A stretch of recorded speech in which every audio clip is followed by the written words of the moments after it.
Number 25. George Ferdinand Duckwitz. Though George Ferdinand was a member of the German forces during World War II, he didn't feel towards the Jews as many of his comrades did. In fact, when Duckwitz learned of the roundup of the Danish Jews on October 1st, 1943, he called politician Hans Hedtoft with an idea that would allow thousands of Jews to escape. At the end of the day, he made it look like a failure on his part. Number 24.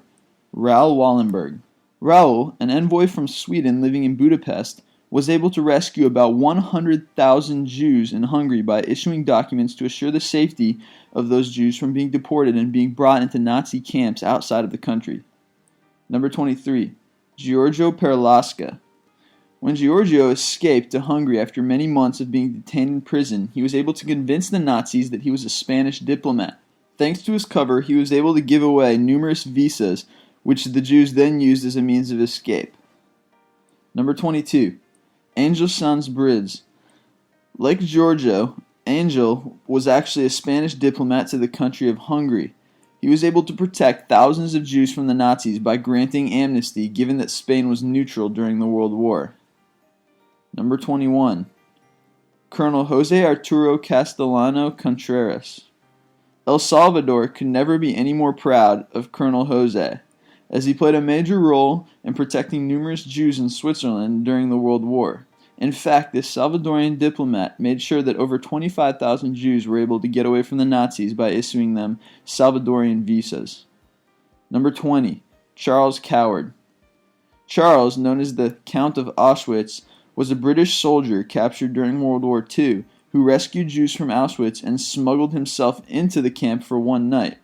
Subsequently, he testified about his experiences at the Nuremberg trials and the Farben trial. Number 19. Oskar Schindler. At first, Oskar hired about 1,000 Jewish laborers for his business as they were very cheap to obtain. What he had originally done for the money changed to a rescue operation when he saw how the Jews were being detained and murdered. He began using his war essential industry to protect them from being taken away, by employing women, children, the elderly, and even those with physical disabilities as mechanics and assembly line workers. Number 18. Abdulhusein SAR Dari. When Abdol was in charge of the Iranian consular office in Paris in 1941, he did all he could to save Iranian Jews by contesting to Nazi generals and soldiers that Iranian families who were present in the country since the Persian Empire had agreements for protection and safety. He was successful with many of his appeals and even ended up issuing Iranian passports to non-Iranian Jews. Number 17. Chiune Sugihara. Chiune chose to disobey the government and exercise his full power as Japanese consul in Lithuania by issuing handwritten visas to many Jews, regardless of origin or race. It was said that he even wrote visas while traveling around the country via train, throwing them out the windows. He was able to help over 6,000 people because of his selfless endeavor. Number 16. John Rabe. At a time when the Japanese were attacking the Chinese in Nanking, John Rabe was one of the few remaining foreigners who stayed despite the attack and established the Nanking Safe Zone. He used his influence as a member of the Nazi Party in order to control the situation and attempted to delay the attack as much as possible. His efforts led to nearly 250,000 Chinese lives being spared. Number 15. Hugh Flattery. The famous Scarlet Pimpernel of the Vatican has been recognized due to his way of evading the many traps that were set by the Gestapo while visiting POW camps and helping both Allied missing in action soldiers and Jews to safety. Number 14. Aristides de Sousa Mendes de Amaral e Branches. With possibly the hardest to remember name on the list, his actions were anything but. Even though he knew that the Portuguese government was against helping the Jews, he still issued tens of thousands of visas. Although his efforts saved numerous lives, he was eventually exiled and died in poverty. Number 13. Necdet Kent. Necdet was a Turkish diplomat who risked his life to save Jews during World War II. While vice-consul in Marseille, France, between 1941 and 1944, he gave documents of citizenship to dozens of Turkish Jews living in France who did not have proper identity papers to save them from deportation to Nazi gas chambers. Number 12. Douglas MacArthur. General of the Army Douglas MacArthur was an American general and field marshal of the Philippine Army who was chief of staff of the United States Army during the 1930s. and played a prominent role in the Pacific Theater during World War II. He received the Medal of Honor for his service in the Philippines campaign, which made him and his father, Arthur MacArthur Jr., the first father and son ever to be awarded the medal.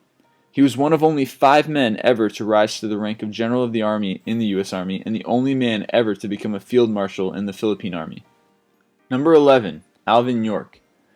Alvin, also known by his nickname Sergeant York, was one of the most decorated American soldiers in World War I. He received the Medal of Honor for leading an attack on a German machine gun nest, taking 32 machine guns, killing 28 German soldiers, and capturing 132 others. Number 10. Jack Churchill. Nicknamed Fighting Jack Churchill and Mad Jack, there's been perhaps no one in history quite like him. He was a British soldier who fought through World War II armed with nothing but a longbow, arrows, and a Scottish broadsword. He is known for the motto, "Any officer who goes into action without his sword is improperly armed." Number 9. Simo Hyha. Nicknamed White Death by the Red Army, Simo was a Finnish sniper who hit out in temperatures of up to negative 40 degrees Celsius, picking off Soviet troops. There were, in fact, entire campaigns mounted as part of an effort to get rid of him. He was eventually struck in the jaw by a counter-sniper, but still managed to survive, and to this day he has the highest recorded number of confirmed sniper kills in any major war at 505. Number 8. Henrik Slovak. Henrik was a prominent politician and diplomat that made a way for over 5,000 Hungarian Jews to be freed from the clutches of the Nazi forces by issuing fake documents that confirmed their lineage as Polish citizens. Because of his assistance to the evacuation, he was arrested by the German army and executed in the Mauthausen concentration camp. Number 7. Ernst Werner Tachau. Although the story was later proven to be completely unfounded, according to a story published by American journalist George Harold titled My Favorite Assassin, he claimed to have met a captain of the French Foreign Legion with the name of Tessier in 1940. This captain, Harold claimed, turned out to be German assassin Ernst Tachau. Apparently, he had a change of heart, denounced anti-Semitism, and joined the French Foreign Legion.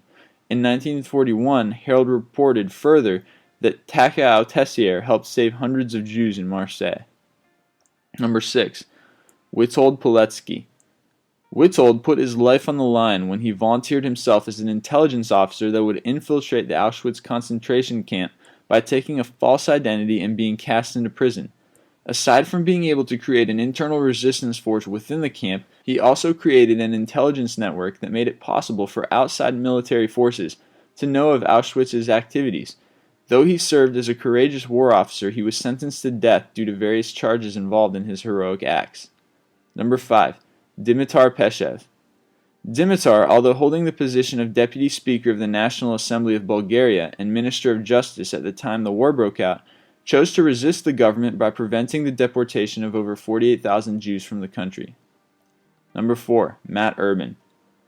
Matt Urban was a United States Army infantry officer who served with distinction in the Mediterranean and European theater of operations in World War II. He scouted, led charges up front, and performed heroically in combat on several occasions despite being wounded. He was awarded over a dozen combat decorations by the Army. In 1980, he was awarded and presented the Medal of Honor and 4 other combat decorations belatedly for repeated acts of heroism in combat in France and Belgium. The Guinness Book of World Records in 1989 considered Urban to be the United States Army's most combat-decorated soldier for World War II. Number 3. Giovanni Palatucci. At a time when the Nazis had overrun his Italian home, Giovanni decided to act in his office as head of police administration and never leave his responsibility even if it cost him his life. He used his position to protect the Jews from being sent to Nazi camps by destroying documents and serving as a point of contact for the resistance. Even though he had a ticket to get away from it all, he gave that freedom to his Jewish fiancée and sent her to Switzerland. He was captured and killed by the Germans inside the Dachau prison in February of 1945. Number 2. Audie Murphy. Audie Leon Murphy was one of the most famous and decorated American combat soldiers of World War II. He served in the Mediterranean and European theater of operations, where he was presented the Medal of Honor and several other decorations for heroism in combat, including some from the countries of France and Belgium. Originally lying about his age to enlist in the military and follow his dream of becoming a soldier, he was only 19 years old when he was awarded the Medal of Honor. And number 1, Irena Sendler. The heroism of Irena Sendler may have benefited hundreds and even thousands of children during the World War. Disguised as a nurse with an ID to match, she was able to smuggle Jewish children out of the war zone and handed them over to Polish foster parents. Though at one point she was caught by Nazis and tortured, she was able to escape with the help of her friends and continue the rescue effort secretly.